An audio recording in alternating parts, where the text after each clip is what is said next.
Are you familiar with this machine? No, do you want to tell me a little bit about it? Well, basically, it uses an X-ray source. It's a safe X-ray source. It's not one you need a control for. Okay.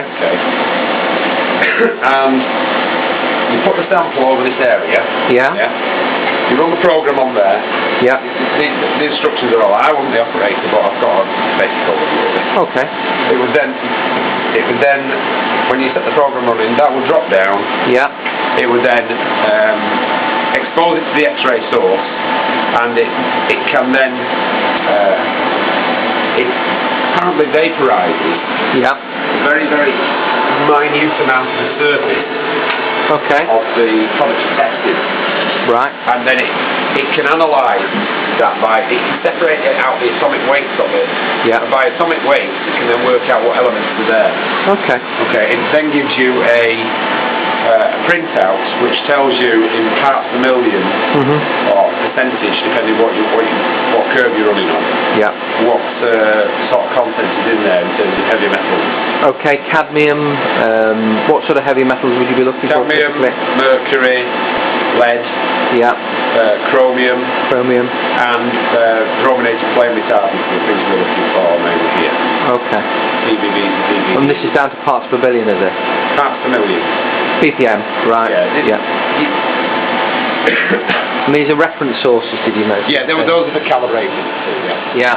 So you've got the cadmium. So obviously, if you're looking for different substances, you need different references. Okay. Okay. But you have to set up calibration curves for the substance that you're looking for. Okay. So in here you'll find there's a range. Yeah. Yeah.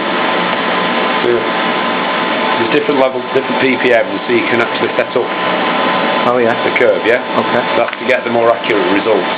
Right. Okay. And then, and the other sample is. That's aluminium. Aluminium, yeah. And lead. And lead.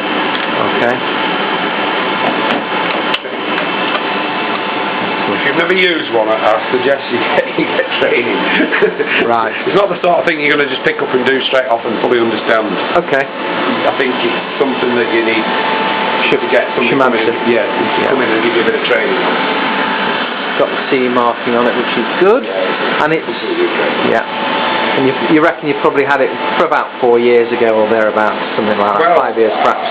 I can't remember when it came in, to be honest with you. I'm surprised it took as long as 5 years. It doesn't seem like that. Can we just bring the lid down on it? Yeah, no problem. That's lovely. And because there's no nitrogen, it will come up with an error message, is that right? Yeah. Lovely. It won't do anything while it's not